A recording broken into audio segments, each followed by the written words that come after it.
springtime of peril, the spring of 1918. Unexplained, without warning, a series of explosions erupts in the midst of the city. Some days, a blast every 20 minutes.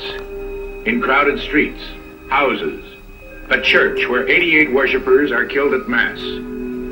This is the havoc of the Germans' Paris gun, fired from an incredible 75 miles away. It is the latest of the war's terror weapons, and the longest throw of Ludendorff's gamble is all-out offensive.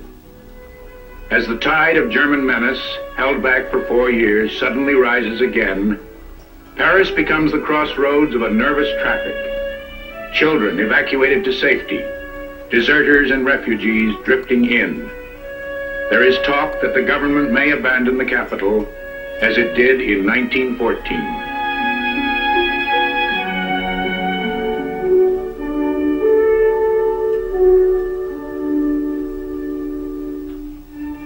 The crisis of nerves keeps mounting. On June 1st, while a French army falls back toward Paris, the Allied Supreme War Council gathers urgently. Premier Orlando of Italy arriving at the meeting place, a hotel in Versailles.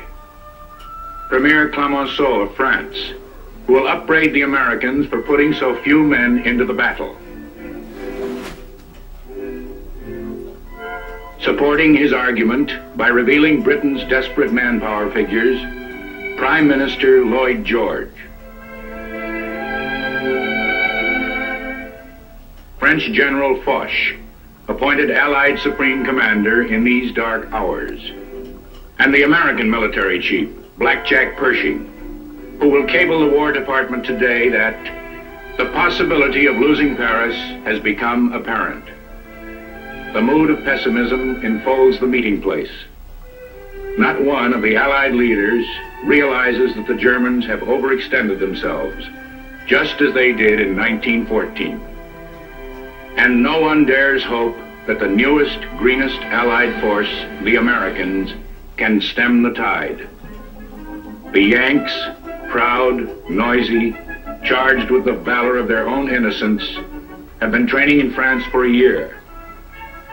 Now they are finally joining the battle at Belleau Wood, Chateau Thierry, along the flaming Marne.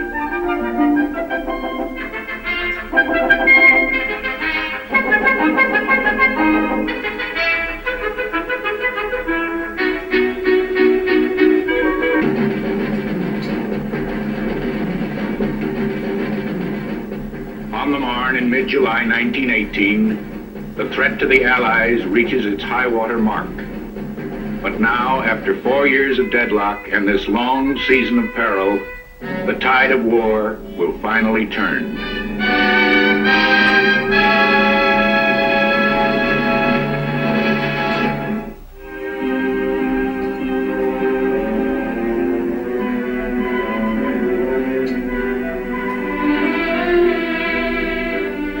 Paris, the war capital. Its trophies on display, the war itself within earshot on the Marne. Paris rallies to the crisis of 1918. The front is holding firm, and so is the government. The old tiger, Clemenceau, has decided to stay put. Clemenceau, a visitor in Richmond the year after Grant took it, teacher at a girls' school in Stamford, Connecticut. An old politician rising to premier just 8 bitter months ago, with a warning to French defeatists, I wage war. Tenacious in defense, he is skeptical of the generals who already talk about resuming the offensive.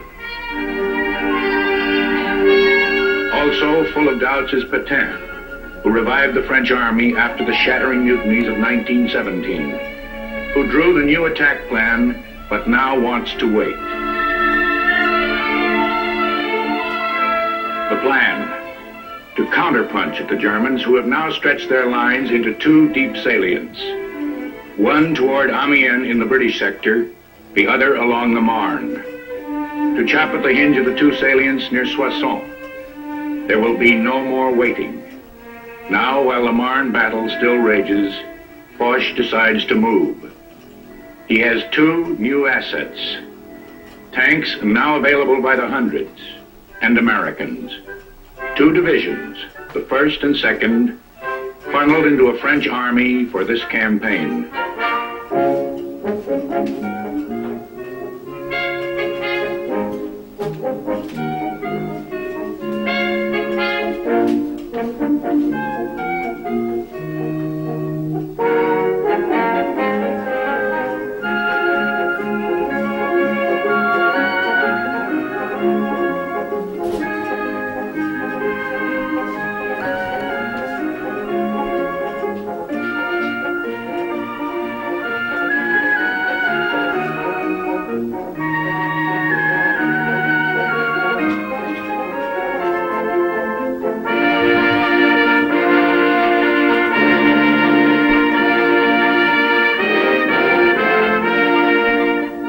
By the standards of the fledgling AEF, these are veteran outfits, tested in recent months at Cantigny and Belleau Wood. Hard hit, but still cocky. Still too green to believe that the war can't be won. It is a spirit reinforced by the doughboy's own newspaper, the Stars and Stripes. His pipeline to other sectors, his lifeline to the home front. Printed in Paris, it has a staff of professional journalists in uniform. Private Harold Ross, newspaper journeyman who will later found the New Yorker magazine. Sergeant Alexander Wolcott, waspish drama critic of the New York Times. Captain Franklin P. Adams, columnist and wit known to the public as FPA. Lieutenant Grantland Rice, the sports writer who joins in suspending the paper's sports columns as the war news turns grim. For the civilian press, the war is covered in dashing style.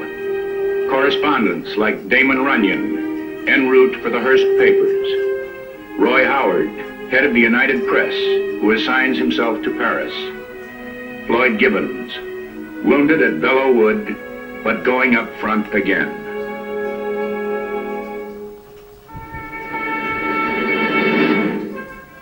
The story in the making is the build-up for Soissons. The French 10th Army, with its French, colonial, and American divisions, its 350 tanks, supply wagons, water wagons, rolling kitchens, artillery caissons, and ammunition trucks. Among the grim machinery of war, French dragoons in all their doomed, archaic glory, doomed to slaughter in this attack as in every one before.